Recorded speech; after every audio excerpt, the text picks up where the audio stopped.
the vice president's wife Miri Mbaloi panguva ino oyanyasa kuita interaction nemazimbo panguva ino yanyasarodza kuti aiwa Miri Mbaloi munhu wevanhu ende munhu anonyasa kubvawo kune vanhu. Zvisatapita mashoko auya panguva ino anyasa kuuya achizvichenyura achizviti aiwa ini handisi Zvigananda sezvinoita vamwe, ndinongori munhu anobatsira sekuwana kwandinongoitawo semunhuwo anongoda kungobatsira uye handiti zvekushambadza kuti vanhu vazive kuti ndabatsira ndoti vasubscribe or like it on the bell icon.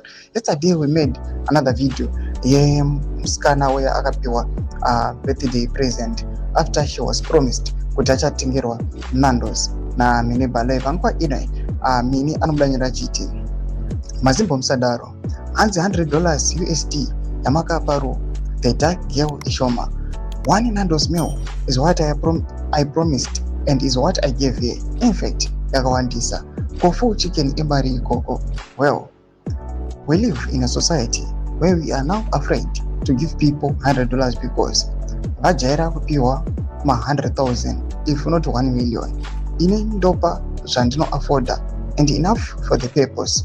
Next time, if someone asks me for mari yekombi, I would definitely give them $10 US dollars, if not $5. So what I'm saying is we should not discourage people from giving or helping others in whatever small ways.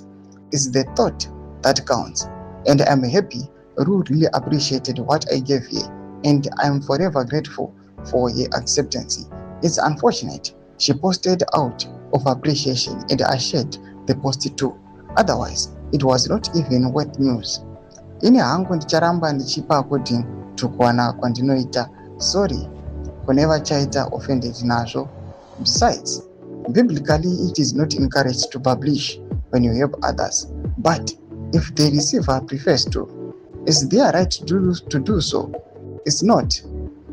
Isn't she lovely? Ndo mashuka anobuda panguva inachiposta pictures. Ndo mashuka anobuda chitogopana pana Mini Mbaloi aiwa anyasosiya nyika yese yakanyatsogadzikana achiti aiwa ndiko kutaura kawo.